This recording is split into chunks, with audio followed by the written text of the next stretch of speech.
Hello and welcome to day 4 of SPAFACON 2021. Thank you to our esteemed panel of speakers for being with us, especially since we know it's in the wee hours of the morning for some of you. It's good to see you all. And thank you to our audience joining us via Zoom and on Facebook Live.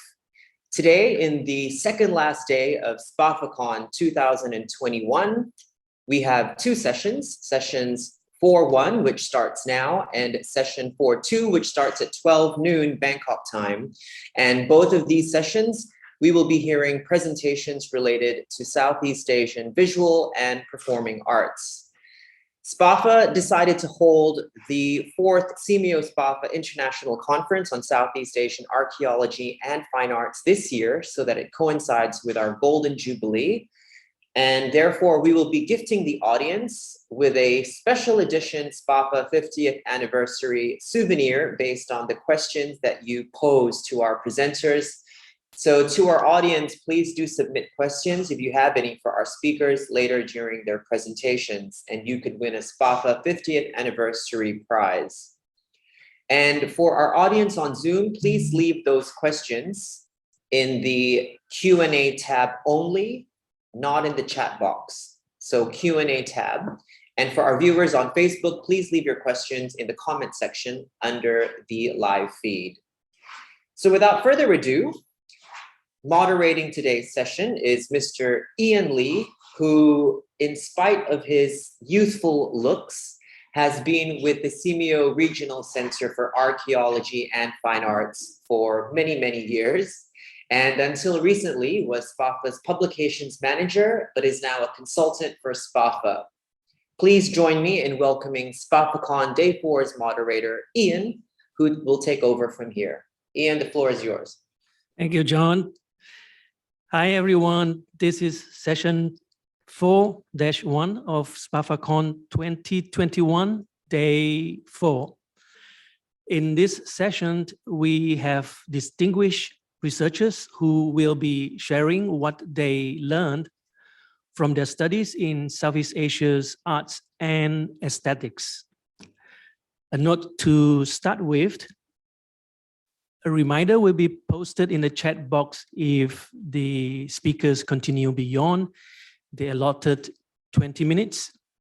The moderator will, at which time, use the discretion whether to continue a bit further or to discreet upon you, meaning to interrupt with loving kindness.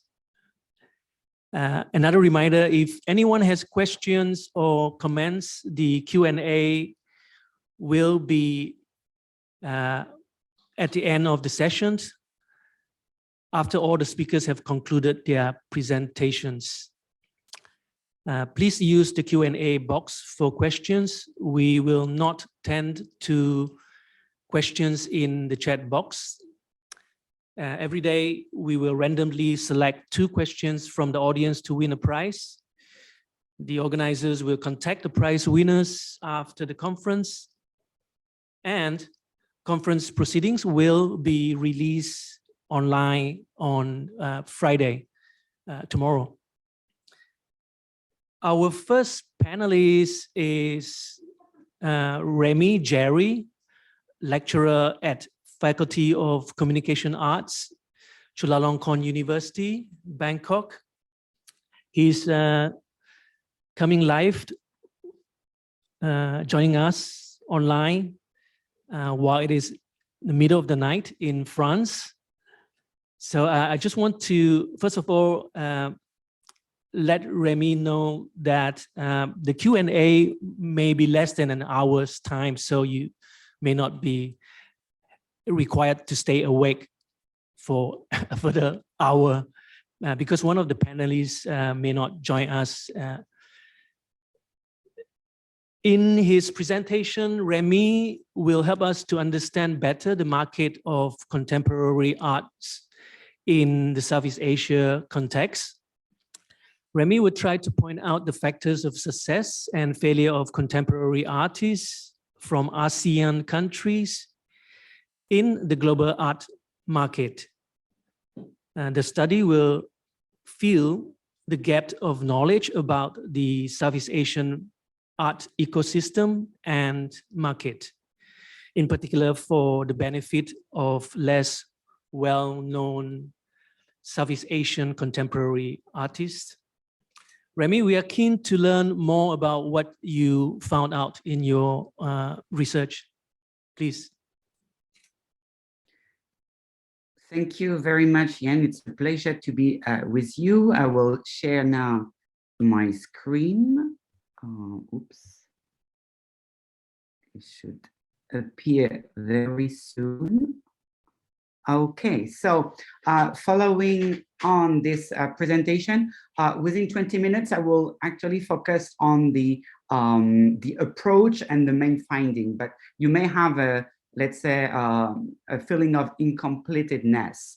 But there are a lot of interesting elements. I will try my best to at least approach it right now. So about the plan, I will start with art market landmarks, followed by research objectives, and then the main research finding. So what we can say regarding the art market of contemporary Southeast Asian art, it's a very fast growth, but this growth is very, very unique because it doesn't follow the usual, let's say, pace and structure. I will explain you why with, so my first part, art market landmarks. So you will see now, actually, the most expensive artwork ever sold for a contemporary art. For a contemporary artist, I should say. So it's, as you can see, a Filipino artist, Ronald Ventura, and it has been auctioned this year, earlier in May 2021 in Hong Kong. So you see already a lot of interesting elements. Hong Kong as the main market hub. You can also see that it's a very young artist, because contemporary artists, let's say, following the methodology of art price, I consider contemporary artists any artist born after 1945. So it's very interesting to see that very young artists, or relatively young artists born in the 70s or younger, are performing exceptionally well. You may actually have seen this or followed this auction at Christie's as well. Ronald Ventura was not the only artist, of course, to perform so well, but he was leading the price record. Here now you have a summary of the 10 most expensive artwork ever sold from Southeast Asian artists. And here you see the confirmation of the dynamism of the Philippines and the Filipino artist, but also Indonesian artist and one Thai artist. So that's also very interesting to note. And to complete this first observation, here now you have another ranking, but by turnover. The previous one was just the most expensive artwork ever sold, but now is actually when we cumulate artwork sold at auction, we obtain this ranking. So now Ronald Ventura is second, and the first one is Inyoman Masriadi, a famous Indonesian artist. We can also find Nati Utari, but let's say the corpus of artists is quite similar, and also the nationalities, as you can see. So why I'm talking about uniqueness in this let's say environment? What I find very interesting, as you can see now, it's the top ranked artist by nationality, and you see within the Southeast Asia, first country is Indonesia, and then second country is the Philippines. But now when we are looking at macroeconomic index or landmarks, we can see that those countries are, as you can see on the tab on your right-hand side, in the second tier of countries by GDP per capita. So it's very interesting to see that actually, of course, economic growth matters, but the countries right now which are leading the art market are not the country that are leading the GDP per capita. And this is, as a whole, I'm generalizing, but as a whole, something that we see in the West. So I find it actually very interesting, and that's what is teasing my interest in the topic, to see how a country like Indonesia and Philippines are doing so well, much better than more advanced economies. So of course, it's not, let's say, a direct or unilateral relation, but I find this very, very interesting and paving the way for more success and more development. Just to give you a broader idea of artists, here is the name of those artists ranked by auction revenue. And this is also the occasion for me to tell you, to remind you that this is only auction. It doesn't include the sales through galleries on the primary market. Here we are only considering the secondary market. One of the main reasons is that those prices are official and public. If we are, let's say, including the primary market, it's much more difficult to have prices. It's extremely, it's not transparent at all. So very, very difficult.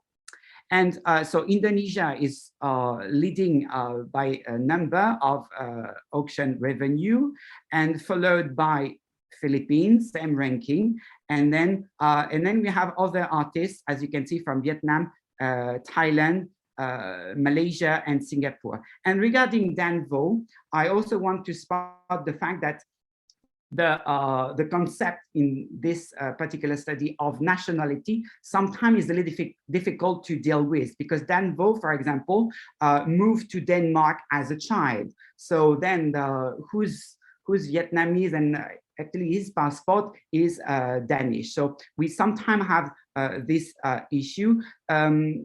We can also find sometime Rick Tiravanish, the famous Thai artist, ranked as Argentinian because he was born in Argentina. So sometimes we need to polish those rankings because there are some element that needs to be questioned.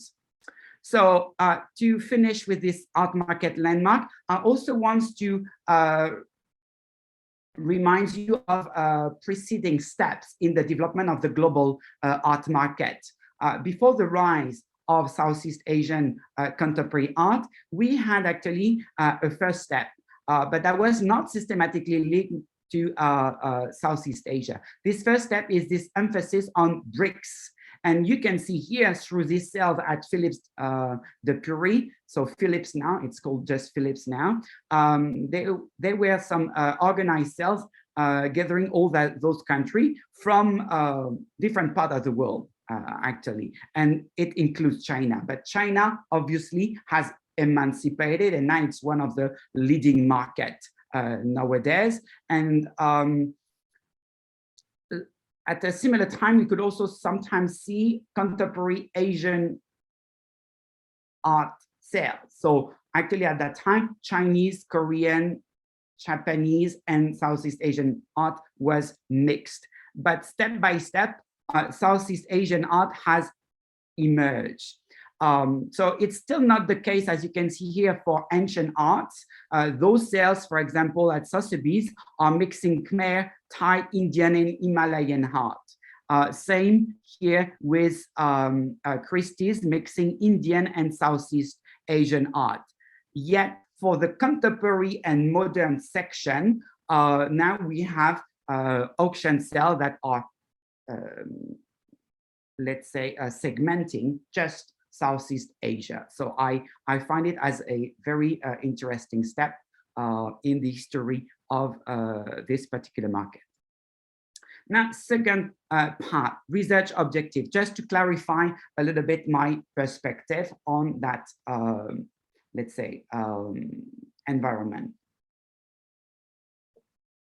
The first thing I want to mention is actually a big thanks to Program Thailand. It's a program that helped me to structure this research project, and I could not miss it because they really they are really helpful, and I recommend this program for other researchers. So, state of the research. What do we have at this stage? We have a lot of art market studies, but those art market studies are focusing on Western art market and Chinese or Northeast Asia market.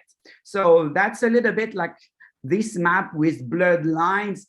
We know a lot of things happening, but it's still not under, let's say, deep analysis. So that's also fueling my motivation. So, for example, here you have two important books related to art market studies, a field of research that is actually emerging and structuring. We also have associations. Here, for example, you can see the International Art Market Studies. I'm belonging to this organization, but still, let's say, a very Western-centric focus. So that's what I would like to expand. And my aim, my research aim being setting a finding a set of factors to explain the market success and market failure of contemporary artists. The market failure, of course, is more by default. I will focus on the most successful artists to understand what is fueling their success internationally. So those factors are emerging. I'm also looking at the trajectories of those artists to see in their through their decision-making process, what was the let's say best decision. And finally, I will split my analysis through a different level of analysis. So first, individual, so focusing on the artist. Second, national, so each ASEAN country. Then regional, and regional is very, very interesting. It's not because I'm presenting right now at SPAFA, CMEO SPAFA. I think that the regional dynamic is extremely precious. And then international level. So let's talk now in the last part about the research findings. And at the individual level, I would like to start actually with the second most expensive artwork by Indonesian artist Christine Aijo. So sorry for my pronunciation. So this, if you remember, was the second most expensive artwork, also sold at Christine's Hong Kong earlier this year in May. And you can also see that it exceeds significantly the estimate. So why is it interesting? It's interesting because the most expensive contemporary artist in Indonesia right now is a female artist. So I think that this fact is extremely interesting and disruptive, and it could demonstrate that Southeast Asian contemporary art market could be a game changer. So I'm following on this particular case. I also look at the specific situation. Christine is representing by a famous gallery on the primary market, White Cube, very powerful art gallery, so also fueling her success worldwide. And what I also find interesting, you can find some elements linked to her Chinese identity. So she's Indonesian, she was born in Bandung, still working in Bandung, but there are some elements that are actually cultivating this Chinese identity, and is actually also partly explaining a success in Hong Kong among either Chinese art collectors or art collectors who have this interest in a hybrid identity. Another example is obviously Natiutari, as we are now in Thailand.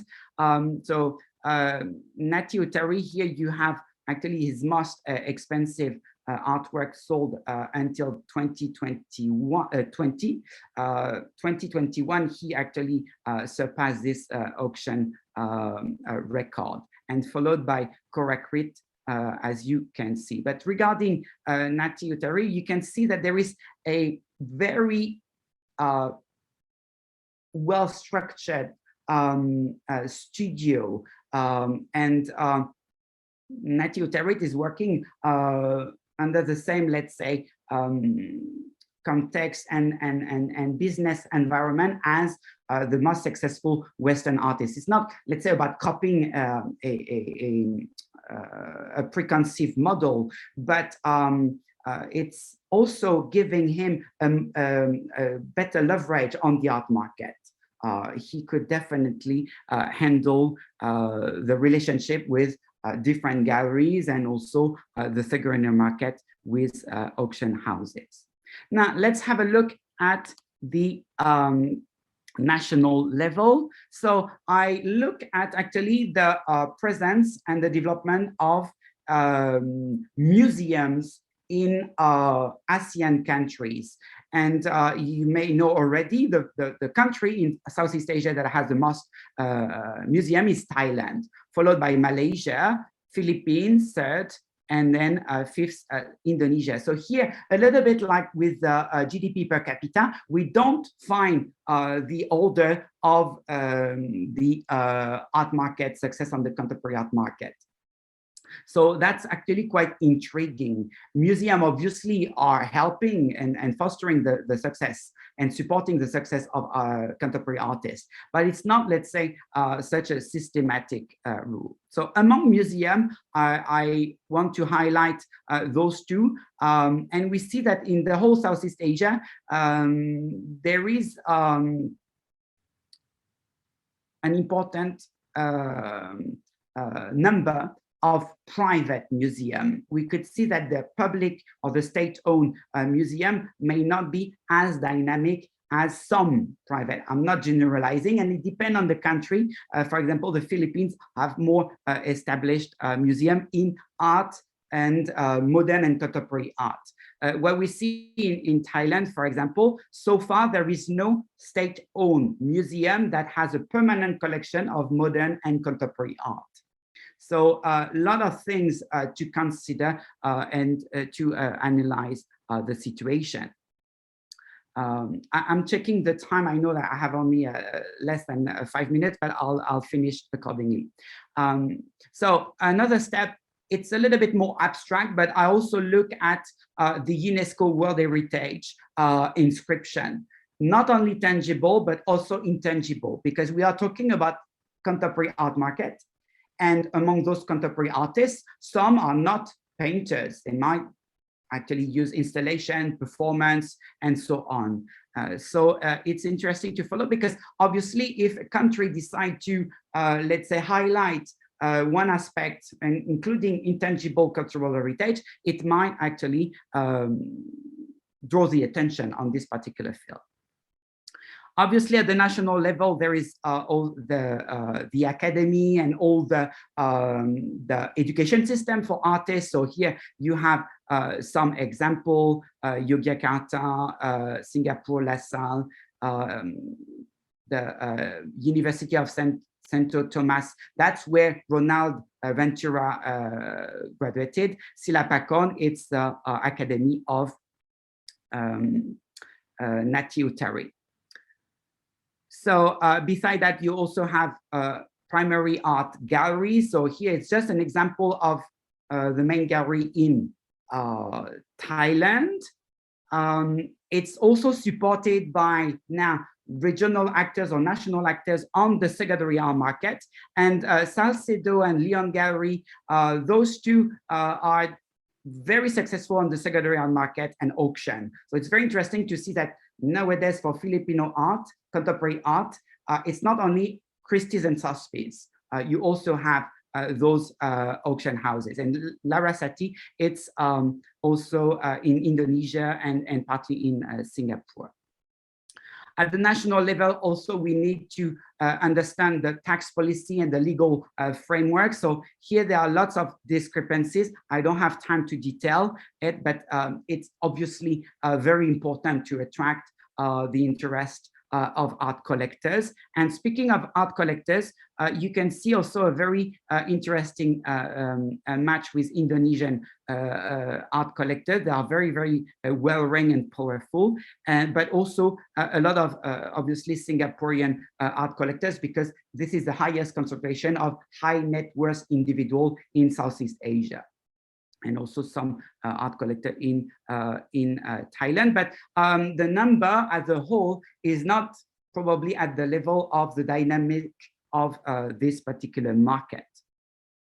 And before moving to regional perspective, I also want to underline the importance of curators and all the people working in arts, not as artists, but as curator, promoters, and art critics. And a very interesting, let's say, step that has happened is the recruitment of Ruang Rupa, this artist collective from Indonesia, to curate the coming documenta. So here, it's not art market per se, but it's a very, very important step in the development. So now, regional level, what I find out is the importance and huge importance of Art Biennale. I selected two here, the Singaporean one and also the Bangkok Art Biennale. We can really see a direct impact on the art market. One example, the Thai artist, female artist, Kawita, she was exhibited during the first Bangkok Art Biennale, and we could see the impact on her notoriety and market success very, very shortly after. So beside that, of course, SPAFA is important. I mean, I'm right now speaking about the art market, and it has been organized to also develop. So this, although it's, let's say, economic perspective, it's very, very important to have this this window. And we can see actually a shift in a certain, from a certain, to a certain extent, a shift from Hong Kong to Southeast Asian city for hubs of art market. So it's still not so clear, but I can see a movement, and we will see with the final launch of Art SG in 2023. The fair has been moved, but we will see the dynamic between Hong Kong and Singapore, and also the other city. I mean, each capital of ASEAN country has now a relatively dynamic art market. Now, last step, international level. So I mentioned the importance of the co-leaders of auction. They really started to boost this art market a couple of decades ago. And what is very interesting to see is that in their strategy, they didn't follow exactly the same pace and approach. Christie's, as historically at the beginning of the development of the art market, put much more artists on the art market. So when you look at Southeast Asian sales, Christie's put on the market much more artists than Sotheby's. Sotheby's remain more on the top lot than Christie's. So it has also fueled the development and the variety of Southeast Asian art. Now the two auction houses are converging, and they are actually, for contemporary art, mixing different nationalities. Now you have Southeast Asian artists offered on the market with Western artists. So it's also interesting to note. And basically my ultimate step will be to aggregate all these elements You see from the individual level, national level, regional level, global level, I'm still pursuing to really identify not only the factors, but also ponder each factor with each other. So as a conclusion, actually, I would say that there is a lot of potential for this particular market. And interestingly, and that will be my last slide, I can also see a lot of similarities with the development of African contemporary art. And of course, they are developing very different artistic perspective, but there are a lot of commonality, the importance of painting, for example, and also this hiatus between art market performance on the contemporary art market and the development of the country. You have countries like Congo, that is definitely not as developed as the country like Ghana or South Africa, but they are doing very, very well on the art market. So I thank you very much for your attention. That's it for me. And looking forward to your question in the Q&A session. It's going to be interesting later during the Q&A when we can talk a bit more about the demographics of the global market and the growth of auction houses, especially in the region. Thank you, Remy. For our next panelists, we have Victor Salvage, who is affiliated with the S. Rajaratnam School of International Studies, Nanyang Technological Institute, Nanyang Technological University, not Institute, of Singapore. Victor is a subject matter expert in many areas, such as environmental change, climate change, landscape change in Singapore, as well as many other fields. Let me, for now, pitch a recent publication of Victor Salvage, titled Lion City Narratives, which just came out recently. It's a book that contains a subjective study of Western impressions of 145 years of Singapore's colonial history and its evolution as a city in short biographical form. This book is for those who are interested in understanding Singapore's colonial past and the Western cultural role in its development, or for researchers who are dealing with urban and colonial development. Victor is now waiting to join us to discuss the aesthetic manifestations in Southeast Asia. Victor, please take us through the cosmos, nature, and the spirit world. Thank you very much, Ian. I hope you all can hear me. I started this project actually as a bigger project, a book project. So what I have to say actually is a small part of what I have in mind, with other elements included in the book. This is a difficult topic to deal with, as I try to follow a sort of pan-Southeast Asian view of aesthetics, but I don't know whether this has been able to be realized, as it were. And so I've come to a conclusion that you will see in this particular presentation. You can't move the screen down. I don't know what's going on. Yeah.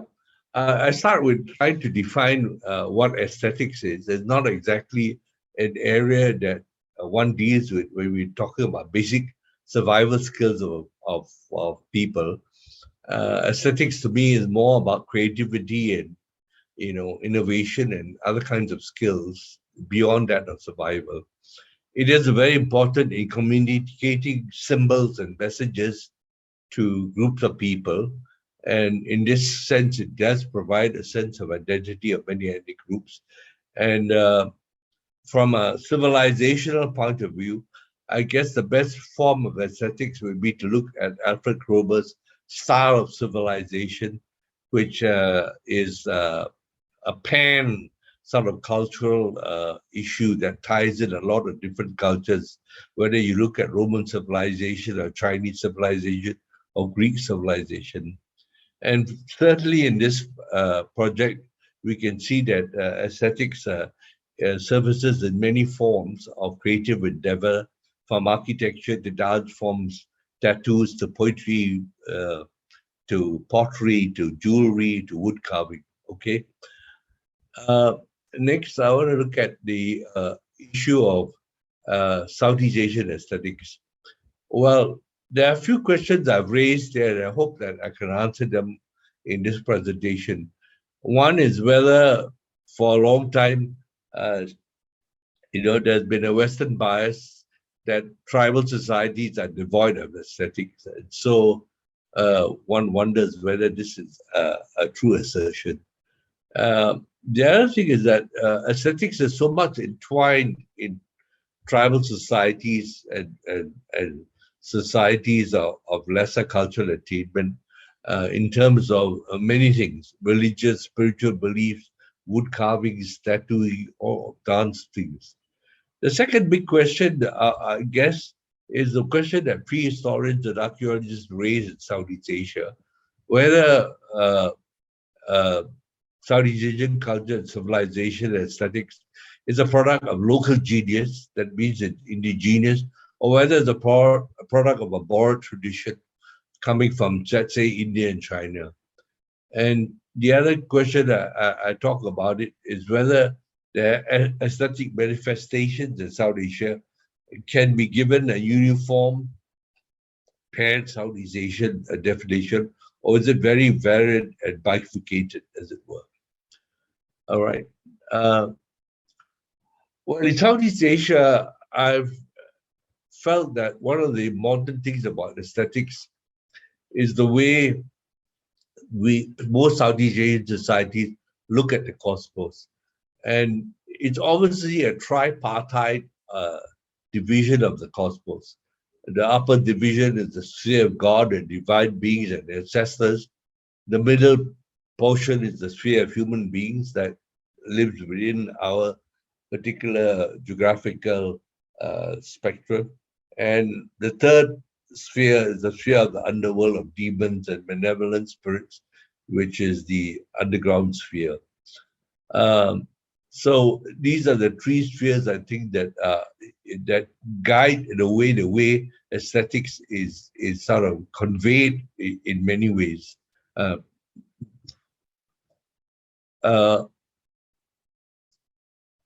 No, down. Yeah. Okay. I've just given you some photos of things here to show this tripartite relationship. The first is the tattooing tradition that you find in Thailand. And here very clearly you see the three spheres sort of seen in a tattoo. All right, the underworld is dominated by the Naga that is supposed to inhabit the underworld. Then you have the world of animals and human beings, and then you have on top the world of the Asparas, the divine entities, and that's sort of all bound together by this image of Buddha that is there.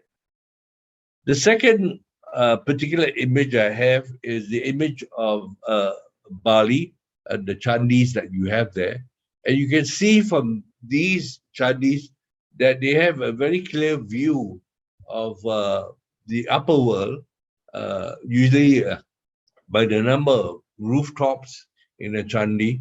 9 and 11 is the sphere of the Devarajas and the heavenly kings, and and as you go down to 3 and 5, it's the sphere of human beings, that noblemen, etc., that were buried. And then on the right-hand side, you have the Naga.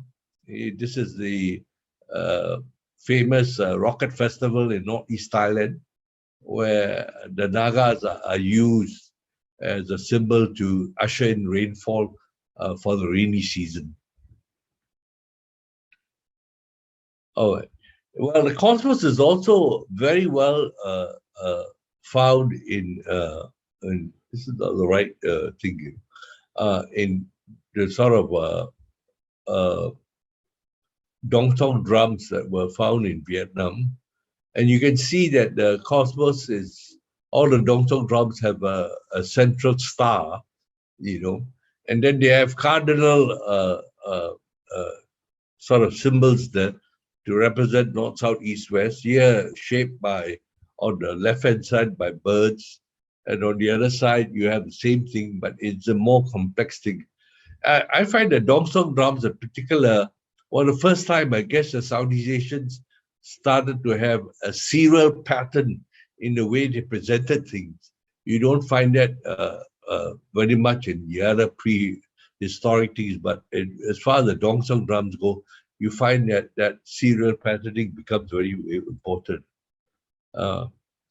Next one is, yeah.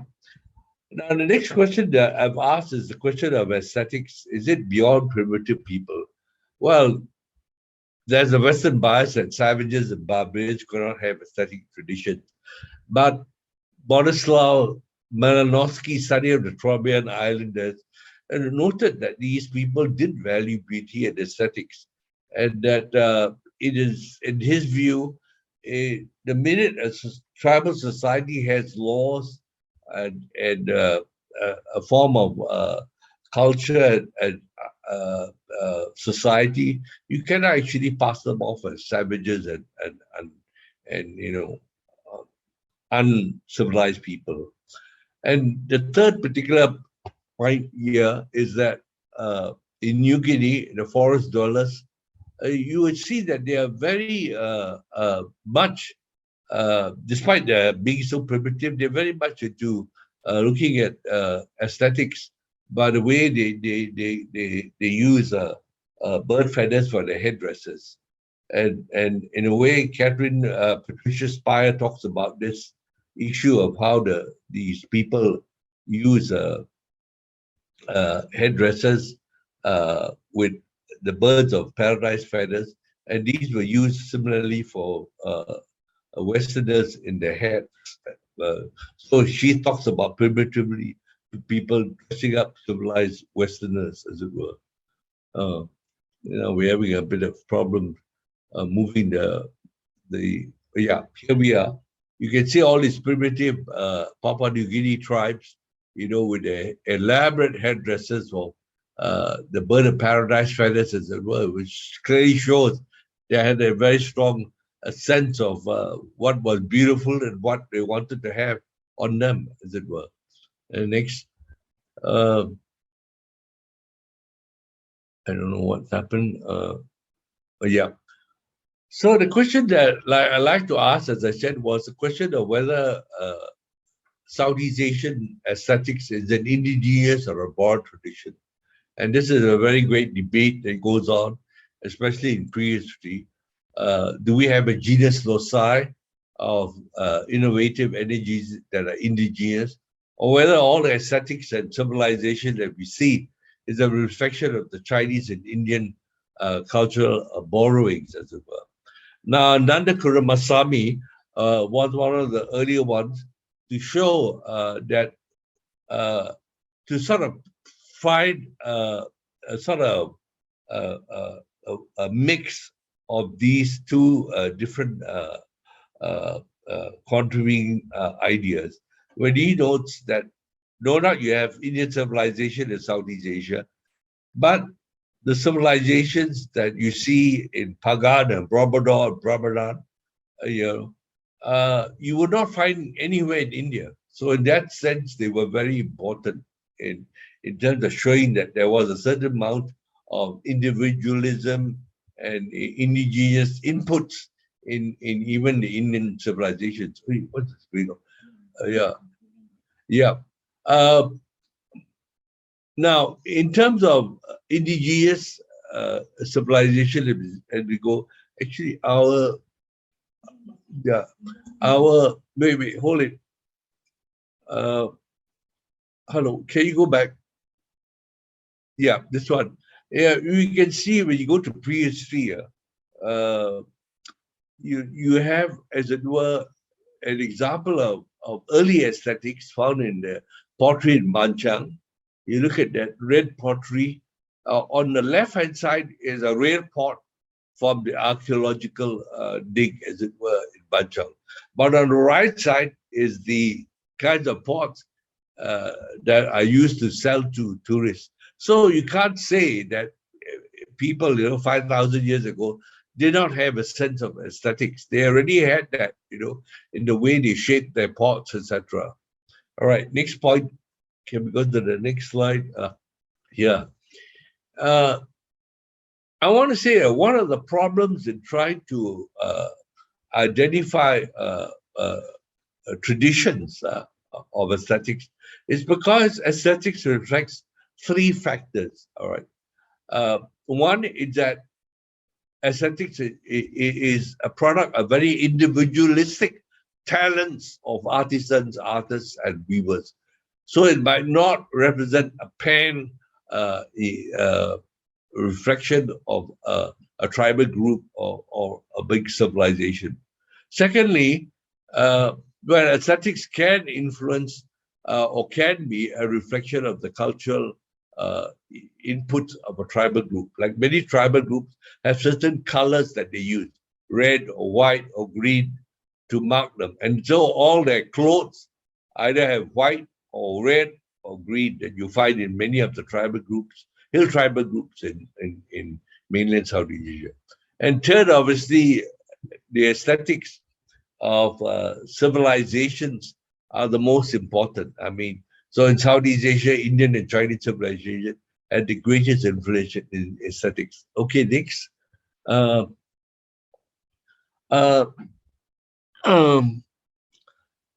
Well, we have here obviously the particular individual persons involved in aesthetics. Next, we can go. And here are examples of how aesthetics is portrayed in cloth, in beads, in bone, in tattooing, and then finally in paintings. Okay, next. All right, and I wanted to show the aesthetic manifestations basically in colors. So can we go to the next one? Next slide. Okay. Yeah. One of the great things in many of insular Southeast Asia is the notion of Ratu Kidul, the goddess of the sea, and her particular color that is used is the turquoise color that you see in these things. Well, on the other side, on the right side, in Balinese Hindu tradition, all Brahmin priests are often dressed in white. So you get the idea that there is a static correlation of colors to certain things. And in Malaysia and in Brunei, all royalty are dressed in yellow. So there is an aesthetic color combination there. Next.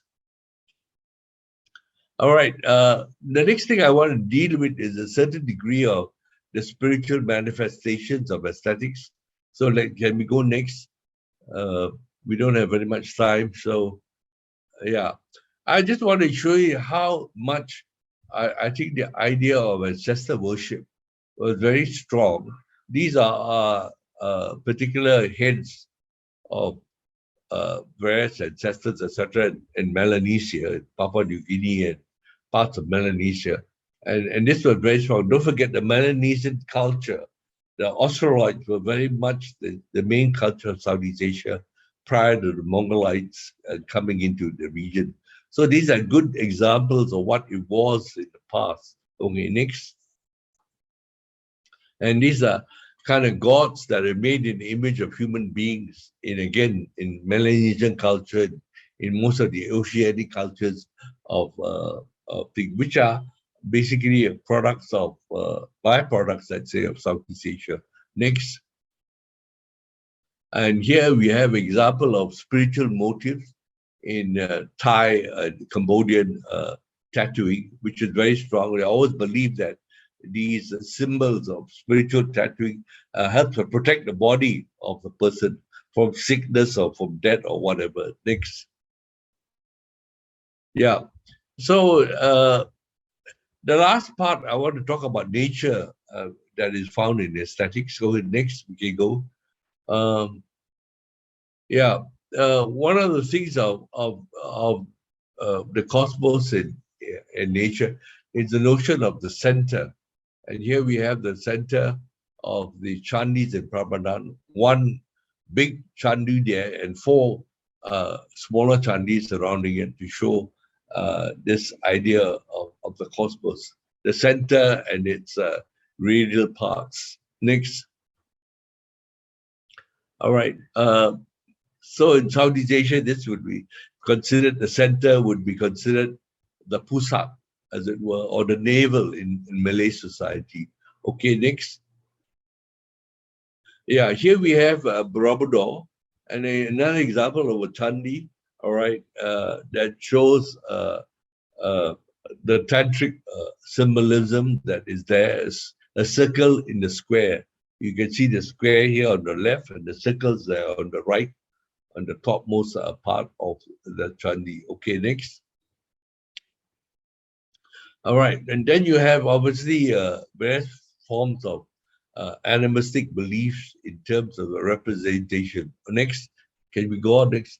Yeah, and one example is the way dance is shown as a balance of good and evil, the yin and yang, that they find in the Balinese Barong and Nanga dance. Okay, Barong is the symbol of good, and Nanda and Rangda is a symbol of evil, the witch, which is on the right. Okay, next. All right, then you have various ecological settings with various kinds of motives that are used in nature in terms of the aesthetic traditions. All right, next. Yeah, here you have the Minakaba houses shaped like the horns of a bull. Next. Next. Yeah, here you have the in Bodo the hornbills and the kinds of crocodiles that are important. Next. Yeah, here you have example of the Kalputara, which is some kind of symbolism of the tree of life that is found in Prambanan. And elephants, as you know, are very important sacred animals in Thailand and Cambodia, and they support a Buddhist stupa. Okay, next. All right. And finally, Chinese and Indian civilization. I don't think I have time to go through it all. I presume we have run out of time, but maybe in the Q&A I can deal with that. All right. I'd like to just say, as a summing up, that the issue of a pan-Southeast Asian aesthetic tradition is very hard to define, simply because Southeast Asia has, hundreds of societies, cultures, hundreds of gatherings, and so they all represent their own aesthetic traditions, their own ways of interpreting the environment around them. So it's very difficult. Unless you deal with civilizations like Chinese and Indian civilization, then you get some form of a pan-Southeast Asian aesthetic tradition, where there is a repetition of particular motives or particular designs that are found in the aesthetic tradition. Okay, I'll end there. Are we still going to go on there? Thank you very much for the trip through the cosmos and the nature and the spirit world of Southeast Asia. I think the aesthetics from the perspectives of cross-cultural influences is a crucial one for Southeast Asia to understand or to go back in history to find out more about what they have in common as well. I think we could develop this a bit more later. For now, I want to thank Remy and Victor and the audience for joining us for the talking part of the session. Let's go into the Q&A right now, Dan. He's running low. There's a question What's wrong with you? addressed to, I believe, Victor. Is Ratu Kedu an alternative form of Buddhist goddess Tara from the Indian mainland? I didn't get it. What do you Is say? Ratu Kedu Yeah. an alternative form of Buddhist goddess Tara from the Indian mainland? Well, I think in many like the Chinese tradition, you notice that all the sea goddesses are all the gods of the sea are goddesses. Let's put it this way. So you have in Chinese temples, like in Singapore, the goddess of the sea. Like you have the Tan of King temple. I don't know why it is that way, but you find that's why when in Kalanta, for example, the fishermen, they don't allow women to be on their boat when they go fishing. It only is a men's thing. I don't know. It has to do again with this issue of the sea representing the goddesses, I think. So I don't know where the tradition. It could come from China, from mainland China, and exported via Taiwan to the Austronesian culture that came out in the region. So it's very hard to say, but that could be something that could be developed as to why this issue of the goddess of the sea, is so powerful for many of the regions in Southeast Asia, that they're always represented by female rather than male. You don't have male gods of the sea, but you have female goddesses of the sea. I don't know whether I've been able to answer that question. Thank you, Victor. And now turning to Remy, am I correct to say that the dominance of Christie's Hong Kong is quite a large one in the region? And it'll be interesting to learn more about whether the other auction houses in Southeast Asia are kind of segregated in terms of its market forces and in terms of its category of types of sale and artwork. Can you share a bit more about that? Yes, so you asked me about the secondary market landscape and especially the co-leaders in Hong Kong. So now I would say what I mentioned in the presentation, there was discrepancies originally between Sotheby's and Christie's in their approach. Christie's putting much more artists on the market, but now they are converging in their attempt to mix artists from all over the world. So we had the recent auction, including those where Ronald Ventura and Christine Aejo overperformed. That was mixed with other nationalities.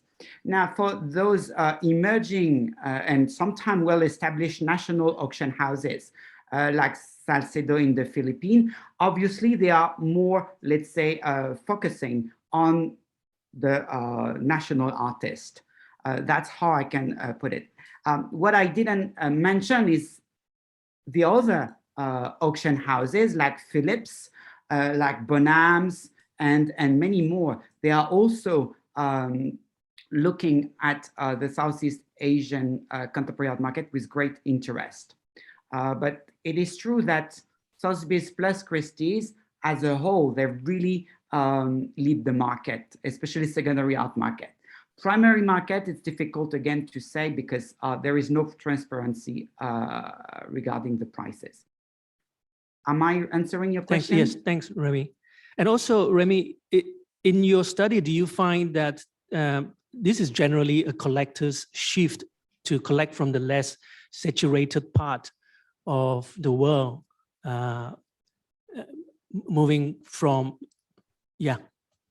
Yeah, so very interesting, like the profile of art collectors. It's not systematically, I would say, Indonesian collectors buying Indonesian art. It's working partly like this, but it's a little bit more complex. What I find out actually is also a very important number of art collectors from overseas, but having a business in the country. So for example, whatever the nationality this investor is, if, for example, he or she has business in Vietnam, there is a higher chance that this particular art collector will buy Vietnamese art. It's also linked to the fact that they know very much about the economic development of that particular country. So that's how they follow, not only the business, but also the art collection. And this is something that we have found in the past in China. The earliest art collectors in China, you have some Chinese, Singaporean, but a lot of Western as well. But they also have businesses and a big, let's say, perspective on China at that time. Yeah, this is going to be illuminating in terms of, I believe you are also compiling a profile of collectors who collect art in Southeast Asia or of Southeast Asia. So it'll be interesting to find out more if the collectors are also, as a demographic, younger as well, wealthier at a younger age, and appreciate art more and have the power to acquire artwork. So what I can say in terms of demographic, it's often actually dynasties of collectors, so a family that has collecting art. But what we find among millennials, they often comes from families of collectors, but they switch to contemporary art. The family might actually focusing on ancient art, and then they switch they have this, let's say, more, let's say, contemporary interest. This is also common with the Chinese art market, but it's hard to generalize because, for example, there are some countries that differ. We often say, for example, in Thailand, that there are not enough art collectors in the light of the dynamics of Thai contemporary art. So sometimes it's, you have a lot of collectors in Thailand, but not probably so many for contemporary art. Thank you. Victor, there's a question for you. Cultural ideas mainly derived from the dichotomy of local genius or borrowed tradition. That is problematic if we want to define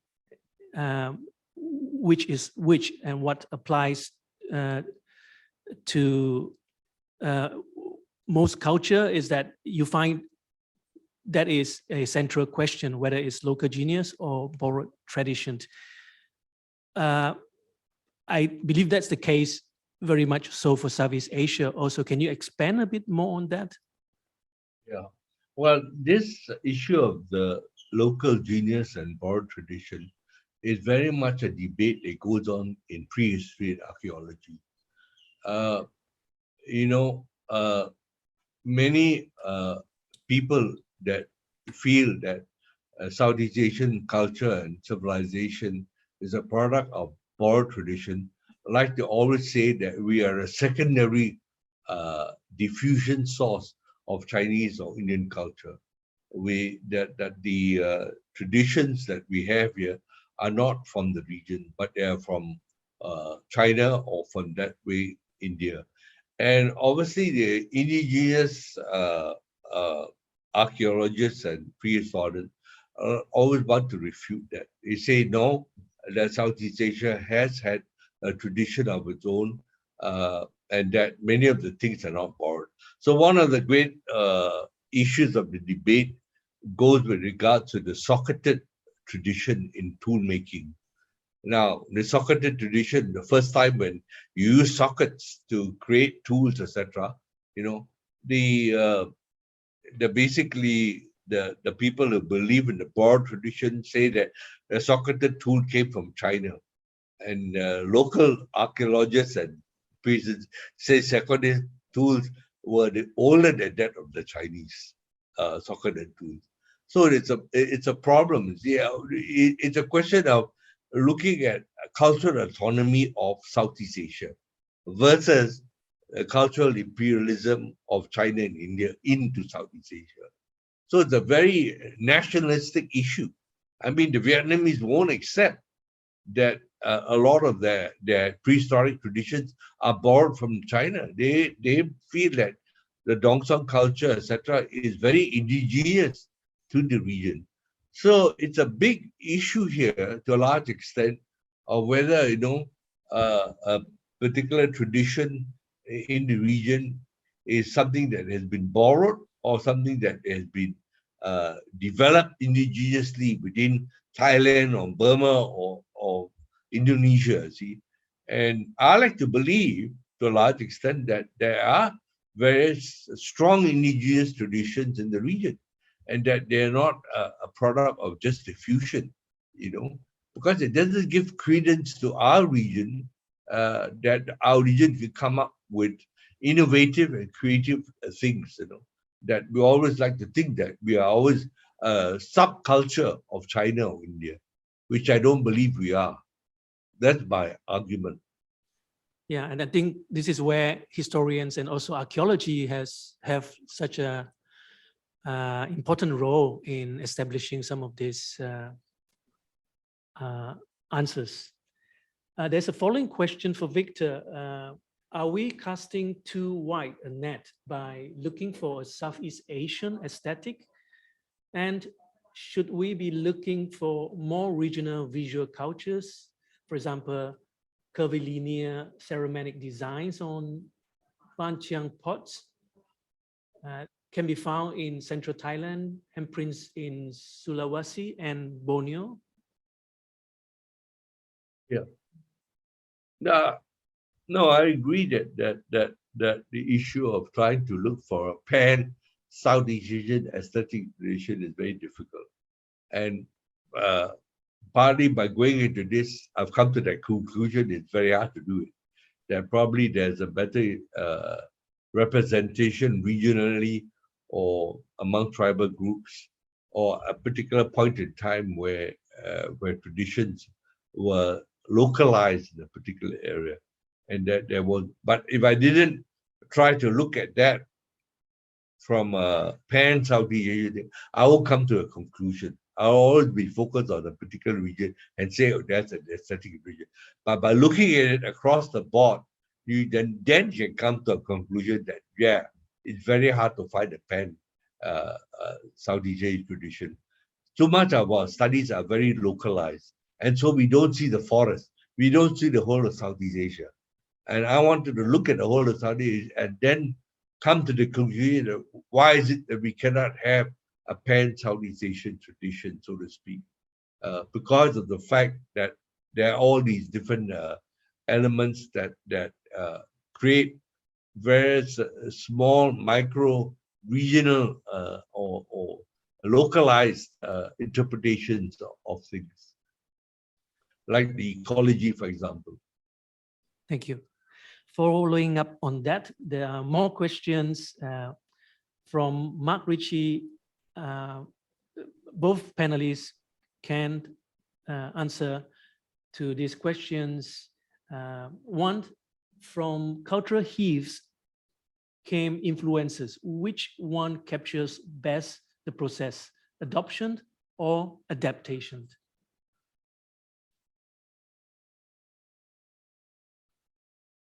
Well, I think if you look at Southeast Asia, I would say you probably have two of the things. We are known to be a region which has a lot of cultural plasticity, in the sense that we are able to adapt to a lot of things and make new things out of old issues. So I think the adaptation, the adaptive abilities of Southeast Asia is one of the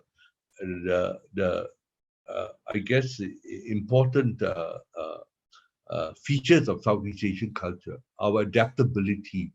That makes sense. That's why we never ran into great conflict with all the different civilizations that came in. We just adapted some of the things and were able to live with it.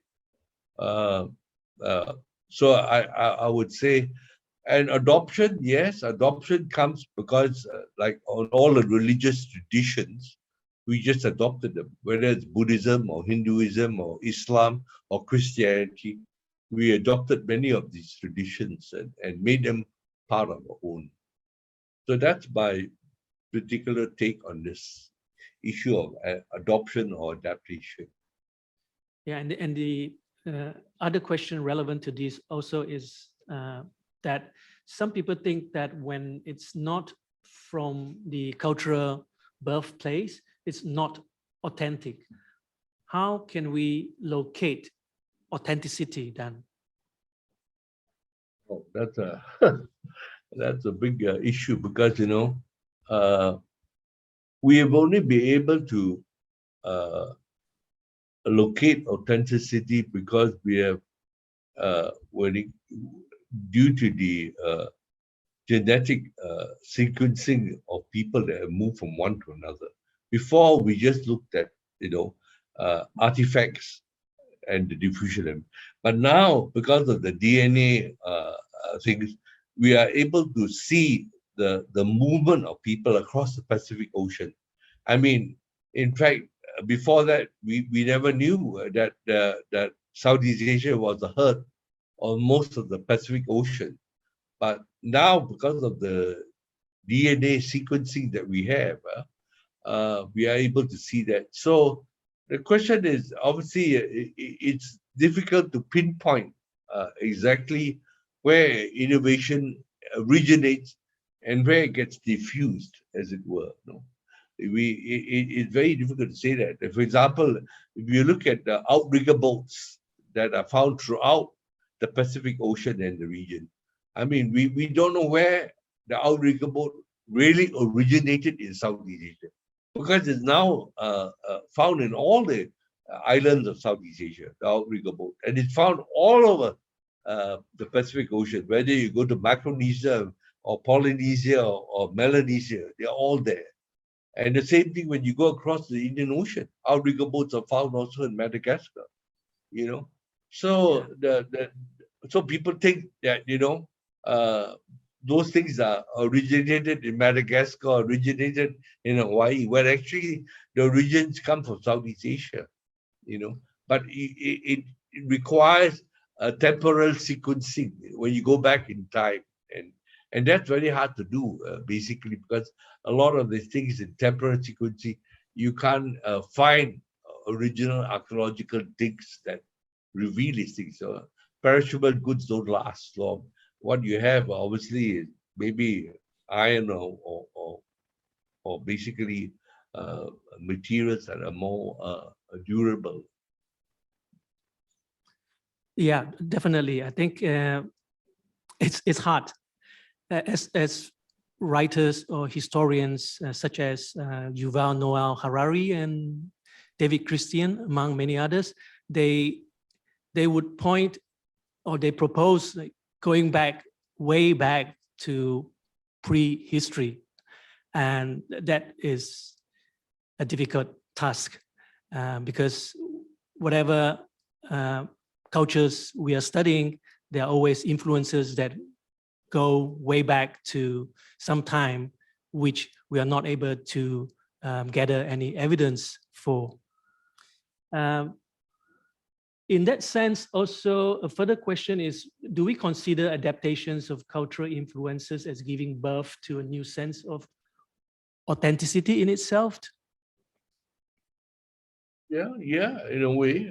I mean, if the adaptation is very significant, it obviously would mean that there was a creative input in that adaptation to make it a sort of new form that became important in terms of things.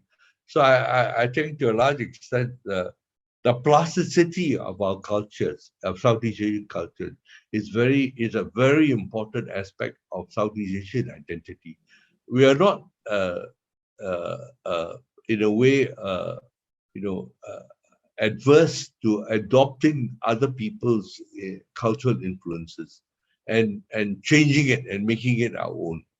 And so that's a very important aspect of the Southeast Asian identity, and that we should take it as an important aspect of the ability of Southeast Asian survival, of its cultural survival, in order to obliterate our own indigenous.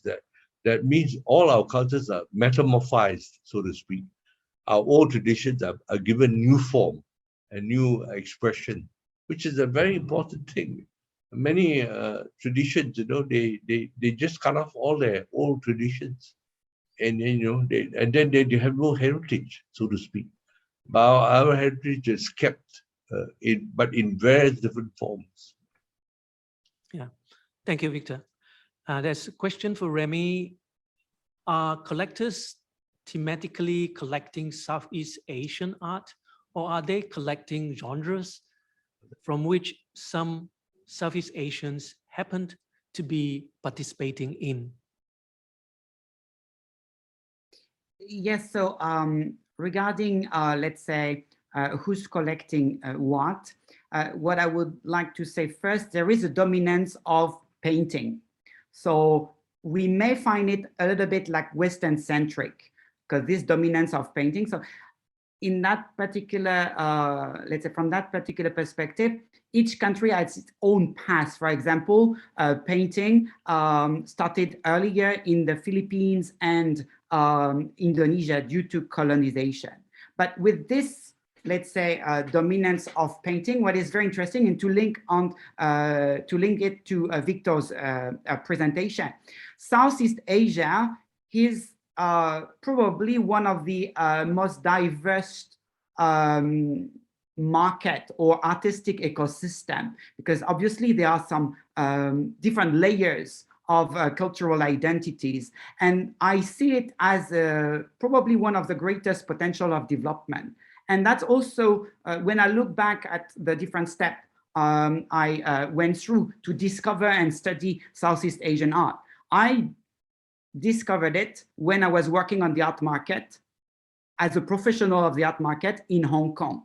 And I really was appealed by this diversity in terms of color, style, cultural references. And I do think that this is fueling the interest of non-Southeast Asian collectors, because there is something really unique. We can link it to, obviously, Indian, Chinese identity, Khmer, and so on, but there are also very distinctive or idiosyncratic elements. So that's very, very strong. Now, about Southeast Asian contemporary art collection, they are, and I remember 10 years ago when I was working again on the art market in Hong Kong, I've met art collectors specialized in Southeast Asian art. Some of them actually were also speculating because they anticipated the economic growth and that in the future that will appreciate greatly, and that's what happened. Right now, actually, there is a very, very strong interest on Vietnam.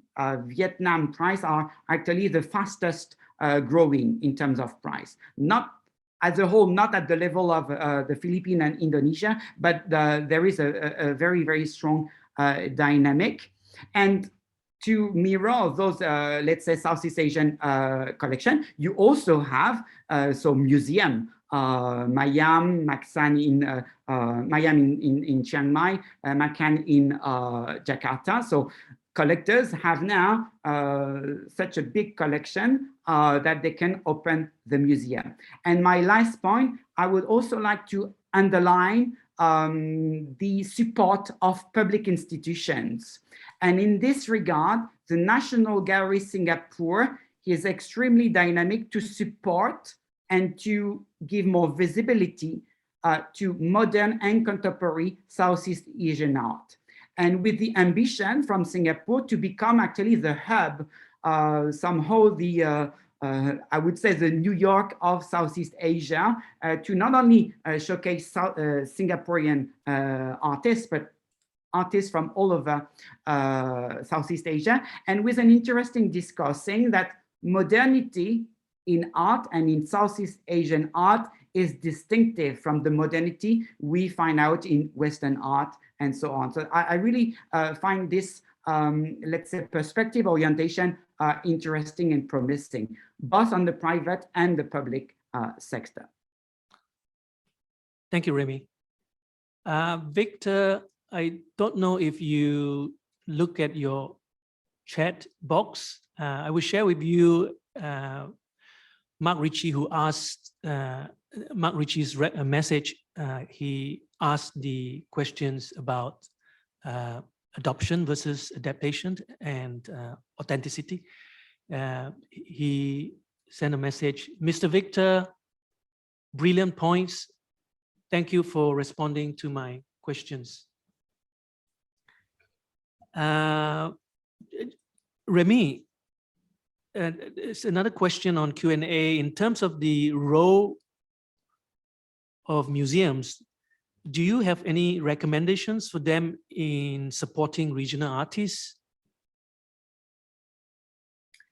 Yeah, but that's the recommendation, actually, supporting, yes, the diversity, probably now the next step, I mean, painting is very well established. So that would be very interesting to focus a little bit more on other genres. So the easiest after painting will be sculpture. But then if there is more and more interest in installation art, performance, actually the variety of genres still needs to be acknowledged. And if I may, I'd like also to add one more point, like, again, following on Victor's presentation about the variety. As a Westerner coming from Europe, when I look at ASEAN, ASEAN has basically a similar surface as a territory and similar population as Europe. But when I look at the variety of contemporary art in Europe, it's very, very homogeneous. Whereas when I see, when I look at ASEAN country, I really see a much greater variety. So again, it's very interesting to look at those continents from this particular perspective. But to go back to your question, like recommendation, yeah, so probably the variety in terms of genre. But what I really appreciate is the number of very dedicated curators working for museums, Biennale, and this is actually really happening. And what I really like in Biennale, they are taking a lot of risk and really extending actually the scope of established artists. A Biennale like Bangkok Art Biennale is definitely adding more and more artists to the knowledge of the public. And that's very interesting. So that might be also interesting for the museum to look at what's happening in Biennale, not only in Southeast Asia, because there are some Biennale in Sydney, Australia, for example, or the Biennale in Kochi in the south of India. They are also very interesting to follow. Taiwan recently also paid a lot of attention to Southeast Asia now, because sometimes we see that there are some interesting dialogue with Southern China and Southeast Asia, and not with, let's say, the Han civilization or the Chinese civilization. I wrote a paper recently about an artist from Laos, and he was using, from my perspective, something that was related to this ancient tradition of hanged coffin hanged on the cliff of mountain.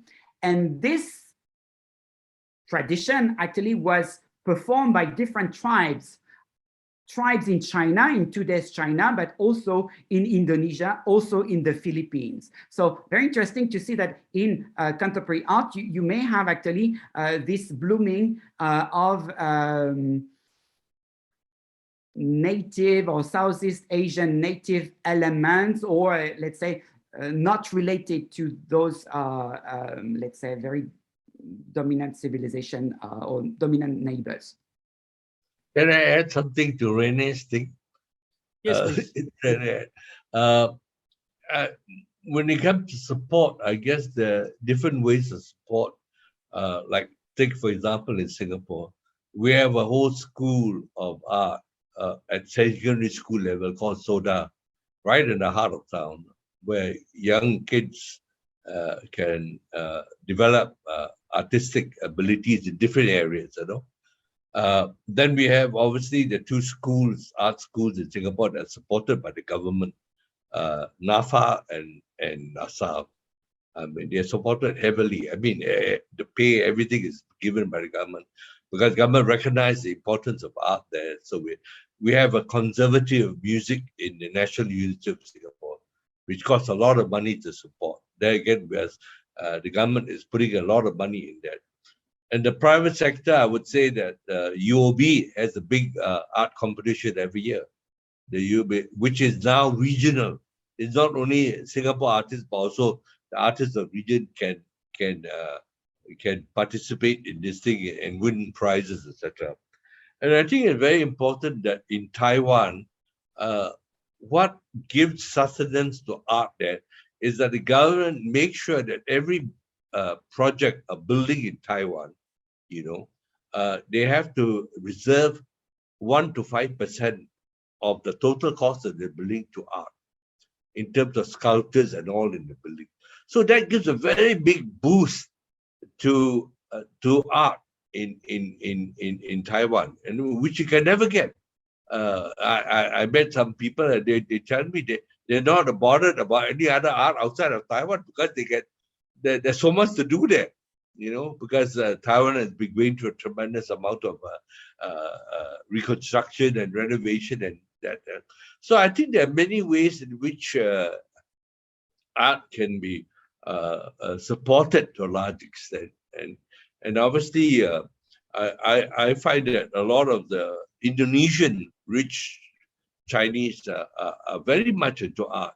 They are the ones that are buying all the top Indonesian artists, and so are the Filipino rich. You know, they buy a lot of their own national art treasures, as it were. You know, so it's important. It's something that it's a form of nationalism, you might say, to protect their own sense of art treasures, as it were. So both in Indonesia and the Philippines, which have come out of very traditional art, Philippines is sort of Catholic art tradition, and Indonesia the sort of Hindu and Buddhist art tradition, but they both have now very expressive modern art traditions, you know, that have gone across it. So it's an interesting development in a way. Yes, yeah. Thank you very much, Victor. To add more, I would like to underline the fact that Singapore is an exception in the region. This amazing support of the government, as you underline, it's definitely true, but it's quite an exception. And what I find interesting, Singapore is not only supporting museums, it's also supporting art fairs. And SG Art SG will be also partly supported by the government. So that's an amazing contribution, not only for museum, but also for the art market. And the Gilman Barracks was also actually fostered by Singapore. Now, what we see in other countries is often the lack of support. And even for countries that actually might not be rich enough to build a super big country, what could work easily, so not on the side of museum, but on the side of the government decision, is to create incentives through taxes. For example, right now in Thailand, those private museums cannot have let's say, tax incentive. So that could further actually help the government and boost the private sector that could flourish quite quickly. And the other thing that you remind me of is the importance in Southeast Asia of the Chinese diaspora as collectors. We find out actually that a lot of ethnic Chinese, whatever the country, Malaysia, Singapore, Indonesia, even Philippines, they are very dynamic collectors, and they are collecting indeed arts from the country where they are, so their national. So that's very interesting to see this elements of cultural identity and strong focus on actually the country of their native country ultimately. Yeah, still on the question of art collecting, the question has been asked about the tendencies of the art collectors nowadays. Do they put more value on former, popular, or folk artwork? How about the standards to qualify in auctions? Are there tendencies to marginalize other arts over the preferred ones? So I guess there are varied questions here. The first is, do collectors put more value on former, popular, or folk artwork? I'm not sure I have well understood the question. I haven't actually developed on modern art because, for example, the boom of the art market in Vietnam is stimulated by modern art. So what we call modern art is before contemporary art. And this is actually quite, let's say, I would not call it classical, but a little bit more standard. Now, for the collectors of today and contemporary art, it's still definitely led by painting. So quite conservative actually in that particular way. And at auction, we mostly see paintings, or at least what is getting price record, it's painting and acrylic and oil painting as a whole. So in that way, yeah, it's still a little bit, let's say, conservative. But what we see on the primary art market, when we attend art fairs, we see also more diversity, three-dimensional artwork, sculpture, but also installation, video art. For example, the filmmaker from Thailand, Apichatpong Setako, he got the Golden Palm, you remember, in 2010 for Uncle Bumi, but he's also a visual artist. He's also represented by art galleries in Japan, in Europe, in Mexico. And what he's selling actually is video art and photography. So this could also reflect actually the diversity, but it's more visible on the primary art market. For secondary art market, so auction, it's still quite painting oriented. Thank you. Your response would appear to have answered two questions, including the one on whether one kind of art will be marginalized over the others. I guess there are different weights put on the different types of art placed on the local or placed on the global markets.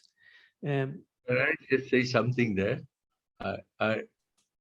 When you look at Balinese folk art was sort of the standard art form that you could buy when you went to Bali 20, 30 years ago. I have one painting that is based on the Bali.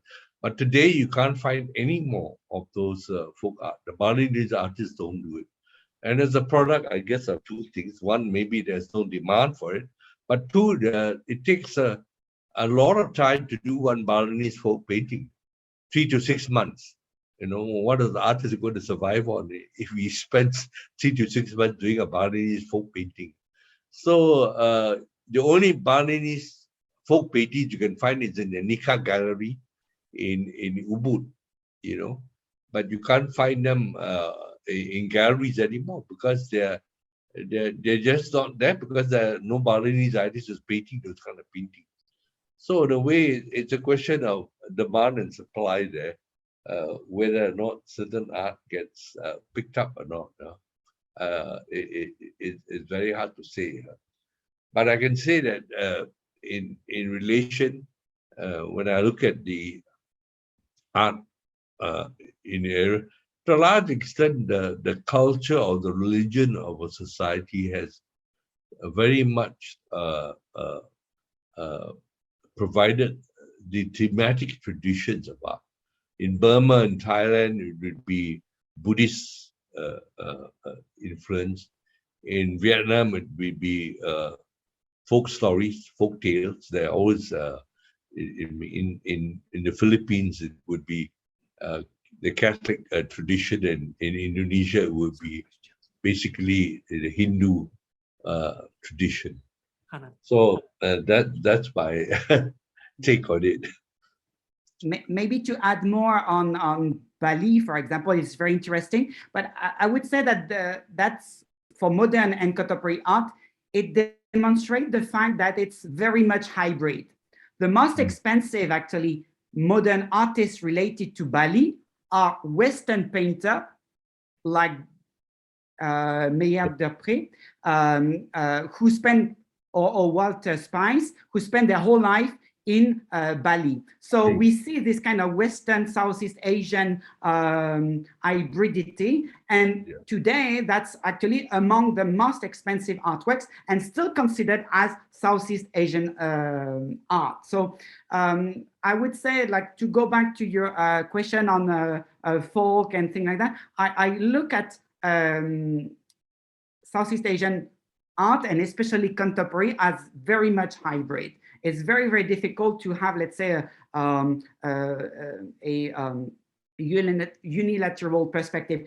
Right now, we are in a global and connected world, and more than ever, Southeast Asian art is reflecting this diversity. So, but then, yeah, it's very, very difficult to kind of localize, and that will be actually a little bit sad if there is no more dynamic and no more dialogue, because even during ancient time, we know now, like from Srivijaya, Dvaravati, the Khmer, later Sukhothai, and so on, we see that even at that time, there was a lot of dialogue and exchange. Yeah. Well, we have 5 minutes to wrap up this session, and we'll try to cover 3 more questions if to give very short responses would suffice. I think the previous questions was that we didn't answer was whether there are standards to qualify for the auction houses. Are there? I think the question was what about the standards to qualify? I didn't get the question. What is it? What about standard? For the art market. Oh, it's for Remy. So again, I'm not sure I got the question. Standards. So it may not answer the question, but what I find, and there is another question about identities and so on. What I also find interesting, even in paintings, you have a lot of artists like Eridono. They are acknowledging actually performing arts related, for example, to the tradition of wayang or dance. And so it's not because it's only painting that it's not also related to other art forms. That could also be music, obviously. But I guess I'm not sure I've answered your question. I suppose by standards, it's about criteria. How do auction houses judge painting valuable enough to be put on sale? So there is actually something that is common with Western art. A painting, you can put it on your wall. So there is something, let's say, a little bit bourgeois. An art installation, you will have to think of a museum, so that's more difficult to display. So in this criteria, sometimes some collectors, especially emerging collectors, they have a more decorative approach. They will think of their home, what would look nice inside. So that will be part of their decision making process. And on top of that, speculation, of course. The fact that they will buy with this idea of reselling, so they will look at the appreciation and look at the most dynamic market. Okay, last two questions. I would go back to the basics of your study, Remy. How do you categorize contemporary generally? So it took me time to end up with a fixed criteria. So basically, artists born after 1945. I was thinking of 1950, but then, for example, Art Price decided this. So I'm not saying that it's perfect, but at least I have one distinctive element, and that could also highlight the fact that with this, let's say, year, you can see that younger artists are performing better than older artists. So yeah. But it's again, it's right. One final question that is on the Q&A, and I'm not sure who it is addressed to. What will be the importance of presentation? What will be its benefits? I wonder if this is for you, Victor. Is it presentation of what will be the importance of presentation? What will be its benefits? Any idea? I don't know. No. All right. Yeah, there will be a short break before the next session. And before that, thank you, Remy. Thank you, Victor, for being part of this 50-year celebration of CMU SPAFA in its commitment to archaeology and arts in the region.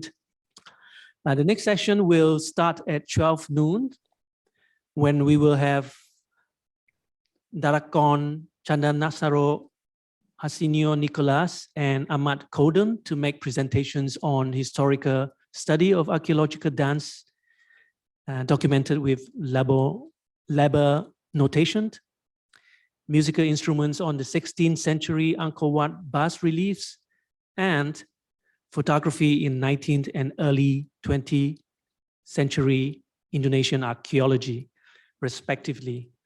Thank you all, and please join us soon for the next session shortly.